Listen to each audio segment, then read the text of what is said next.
बढ़ते खबरों में आगे और प्रधानमंत्री नरेंद्र मोदी आज केरल और तमिलनाडु के दौरे पर रहने वाले हैं और केरल के त्रिशूर में जनसभा को संबोधित करें। तो देखिए, आपको बता दें कि पीएम मोदी का आज केरल और तमिलनाडु का दौरा है। केरल के त्रिशूर में जनसभा को संबोधित प्रधानमंत्री करेंगे। दोपहर 2:15 पर तिरुवनंतपुरम में प्रधानमंत्री की जनसभा होनी है, तो वहीं शाम 4:15 पर तिरुनेलवेली में भी पीएम मोदी की जनसभा होगी। आपको बता दें कि दक्षिण का दौरा प्रधानमंत्री नरेंद्र मोदी का बेहद अहम है। रंजना। अब बिल्कुल, तो देखिए बैक टू बैक प्रधानमंत्री नरेंद्र मोदी कई राज्यों के दौरे पर हैं। केरल और तमिलनाडु के दौरे पर आज प्रधानमंत्री नरेंद्र मोदी रहने वाले केरल के त्रिशूर में जनसभा को संबोधित करेंगे और मिशन साउथ को लेकर बीजेपी इस बार पूरी तरह से एक्शन मोड में है और साउथ के वो तमाम राज्य जिनमें बीजेपी का खास फोकस जिसमें बीजेपी का खाता नहीं खुला है, उसे लेकर बीजेपी पूरी तरह से एक्शन मोड में है। देखिए, चुनावी हुंकार भरते हुए अलग अलग राज्यों में नजर आ रहे प्रधानमंत्री नरेंद्र मोदी, बीजेपी के तमाम दिग्गज और आज पीएम नरेंद्र मोदी का मेगा रोड शो होने वाला है। बिल्कुल, तो बैक टू बैक दौरे लगातार जारी। इसी बीच हमारे संवाददाता अक्षय फोन लाइन पर जुड़ गए हैं। अक्षय, मिशन साउथ पर एक बार फिर से प्रधानमंत्री मोदी हैं। हमने देखा था बीते दिन भी कैसे प्रधानमंत्री मोदी ने बैक टू बैक साउथ का दौरा किया था और कुल मिलाकर पूरी कोशिश प्रधानमंत्री मोदी की इस बार है साउथ को साधने की। अक्षय कर रही है कि साउथ में बेहतर तरीके से काम किया जा सके और इसीलिए प्रधानमंत्री लगातार दक्षिण दौरे पर रहे थे पिछले दिनों और केरल और तमिलनाडु के दौरे पर जा रहे हैं। प्रधानमंत्री आज केरल में जनसभा को संबोधित करेंगे जो कि 11 बजे होगी और इसके अलावा तमिलनाडु में जो दौरा होगा वहाँ पर 4:15 बजे प्रधानमंत्री तिरुवल्ली में जनसभा को संबोधित करेंगे। साफ तौर पर कह सकते हैं कि केरला की टीम भी लगी हुई है और जिस तरह से राहुल गांधी के खिलाफ वहाँ के जो एक बड़े नेता हैं बीजेपी ने उनको उतारा है, त्रिकोणीय संघर्ष बनाने की कोशिश जारी है। राजनाथ सिंह, वो गृह मंत्री अमित शाह हो या फिर जेपी नड्डा हो, बीजेपी ने सभी को चुनावी मैदान में उतार दिया है और अमित शाह आज राजस्थान में भी अक्षय, क्योंकि दक्षिण को साधना है और अगर ये कहा जाता है बीजेपी के दिग्गजों की तरफ से कि अब की बार 400 पार, यानी कि दक्षिण का भी महत्वपूर्ण यहाँ पर रोल रहेगा, क्योंकि इससे पहले अगर हम देखें दक्षिण से उतना अच्छा रिजल्ट भारतीय जनता पार्टी को नहीं मिला है, लेकिन अगर 400 पार का टारगेट को पूरा करना है, छूना है, तो जाहिर सी बात है वहां पर भी जनता का वोट बीजेपी के साथ चाहिए। जी बिल्कुल चाहिए प्रति, और सबसे बड़ी बात ये रही है कि दक्षिण की जो 130 सीटें हैं वो काफी महत्वपूर्ण होने जा रही है इस बार। ये बीजेपी मानती है कि अगर 130 सीटों में जिसमें कर्नाटक है, केरल है, पुडुचेरी और साथ ही साथ अगर देखा जाए तो तमिलनाडु की सीटें हैं, अगर वहां पर अच्छा प्रदर्शन करती है तो 400 के पार का जो नारा दिया जा रहा है वो संभव हो सकता है। और यही वजह रही है कि प्रधानमंत्री हो चाहे अमित शाह हो, अगर अमित शाह दौरे पर थे लगातार तमिलनाडु और कन्याकुमारी में उन्होंने रोड शो भी किया था, रैली भी की थी और रैलियां भी की थी अक्षय। और एआई की मदद से किस तरीके से प्रधानमंत्री नरेंद्र मोदी सीधा लोगों से कनेक्ट कर रहे थे उन्हीं की भाषा में, यानी कि जहां पर तमिल बोली जाती है, तमिल, तेलुगु जो भाषा है उसी के जरिए उनके साथ संवाद प्रधानमंत्री कर रहे थे। और ये एक तरीका निकाला गया, क्योंकि जब भी प्रधानमंत्री जाते हैं, हमने देखा है किसी भी राज्य में शुरुआत वो वहां की भाषा के साथ करते हैं जनता को साधने की। ठीक है अक्षय, आप बने रहिए हमारे साथ, एक बार फिर से मैं आपके पास लौटूंगी। लेकिन देखिए, केंद्रीय गृह मंत्री अमित शाह का आज राजस्थान का दौरा है।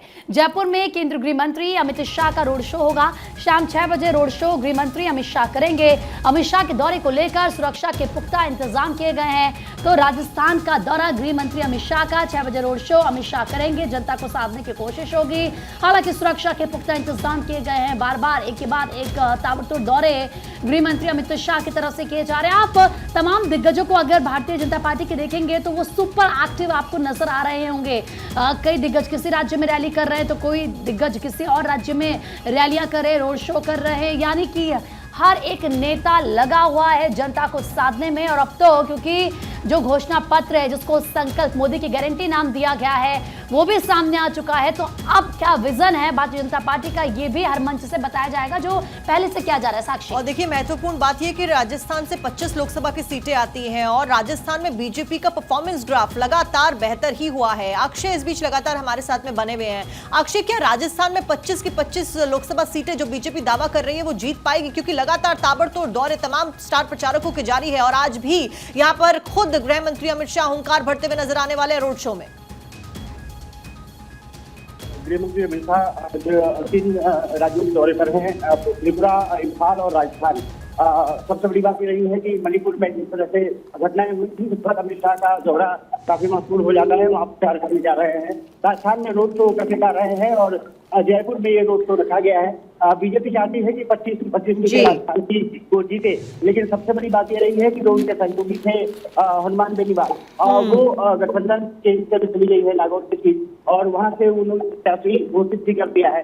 नागौर से हनुमान बेनीवाल लड़ेंगे, वो एक थोड़ी सी चुनौती नजर आती है और कांग्रेस भी इस बार कोशिश कर रही है कि बीजेपी को टक्कर दी जा सके। लेकिन इसलिए प्रधानमंत्री हो या अमित शाह हो, जेपी नड्डा हो, सभी ने राजस्थान का दौरा किया है और राजस्थान के जो स्थानीय नेता है, केंद्रीय मंत्री जो तमाम है, वो भी अलग अलग राज्यों में दौरा तो चल रहे हैं, अपने क्षेत्र को भी बचाने में लगे हुए हैं। कोशिश बीजेपी की है कि 25 से 25 सीटें जीती जा सके, लेकिन जो समीकरण साधने में राजस्थान का कामयाब होगा वो कहीं ना कहीं वहां पर विजय हासिल करेगा। चलिए ठीक है अक्षय, इस पूरे दौरे के ऊपर नजरें हमारी बनी हुई है, आपने जानकारी दी, बहुत बहुत शुक्रिया आपका जानकारी देने के लिए। क्या कुछ आज होता है उसके ऊपर नजरें बनी हुई, तस्वीरें भी हम दर्शकों तक पहुंचाएंगे क्योंकि बीजेपी लगातार पूरी ताकत झोंकती हुई नजर आ रही है, एक्शन और इलेक्शन मोड में नजर आ रही है और बीजेपी के चाणक्य कहे जाने वाले आज गृह मंत्री अमित शाह राजस्थान में मौजूद रहने वाले। बढ़ते खबरों में आगे, और चेन्नई ने मुंबई को उसी के घर में मात दी। रोहित के नाबाद शतक पर फिर से पानी फिरा। चेन्नई ने मुंबई को 20 रन से हराया है। रोहित शर्मा का शतक गया बेकार और धोनी ने लगातार 3 छक्के लगाए हैं।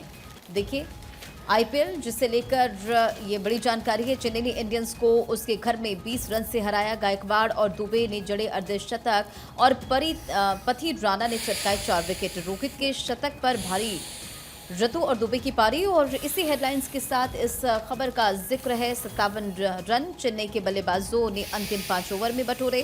90 रन की साझेदारी ऋतुराज दुबे ने तीसरे विकेट में के लिए निभाई। और कोहली के क्लब में धोनी एक टीम के लिए 250 मैच खेलने वाले कोहली के बाद दूसरे खिलाड़ी बने, एक रिकॉर्ड। और उन्होंने इस मैच को हार्दिक पर लगातार 3 छक्के जड़कर यादगार भी बना दिया और पहली बार यहाँ एक खिलाड़ी के रूप में भी उतरे।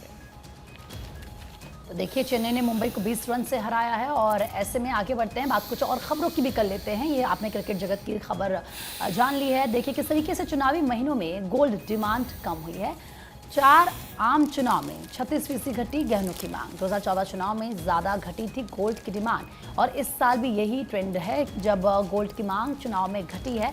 हालांकि अगर गोल्ड के सोने के दाम की बात करें तो वो तो तेज़ी के साथ ऊपर जा रहा है और दूसरी तरफ क्योंकि चुनाव चरम पर है, 19 तारीख को पहले चरण का मतदान होना है। पूरे देश भर में जोर शोर के साथ प्रचार चल रहा है, प्रचार प्रसार किया जा रहा है। तमाम दिग्गज तमाम दलों के ग्राउंड जीरो पर उतरे हुए हैं, जनता को साध रहे हैं। लेकिन गोल्ड की डिमांड की अगर बात करें तो वो कम हुई है और पिछले 4 चुनावों को अगर आप देखेंगे तो ऐसा ही हुआ है। जो डिमांड होती है गोल्ड की वो इस दौरान घट जाती है और इस बार भी यही ट्रेंड सेट हुआ है। साक्षी बिल्कुल, और दैनिक भास्कर में बिजनेस सेगमेंट में यह खबर बताई गई है, चुनावी महीनों में गोल्ड डिमांड कम हुई है। इसमें बताया गया कि 2014 के चुनाव में सबसे ज्यादा घटी थी गोल्ड की डिमांड और इस साल भी यही ट्रेंड फॉलो किया जा रहा है।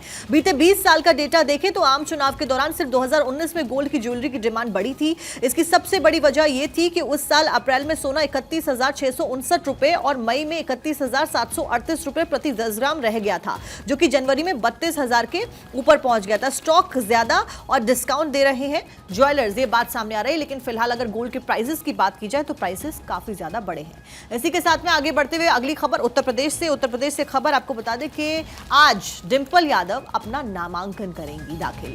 मैनपुरी से सपा उम्मीदवार है डिंपल यादव। नामांकन के दौरान अखिलेश यादव भी मौजूद रहेंगे। तो ये बड़ी खबर फिलहाल आपको बता रहे हैं। डिंपल यादव आज अपना नामांकन करेंगी और इस दौरान अखिलेश यादव समाजवादी पार्टी की तरफ से वो उम्मीदवार हैं डिंपल यादव और अपना नामांकन दाखिल करती हुई आज वो नजर आने वाली हैं।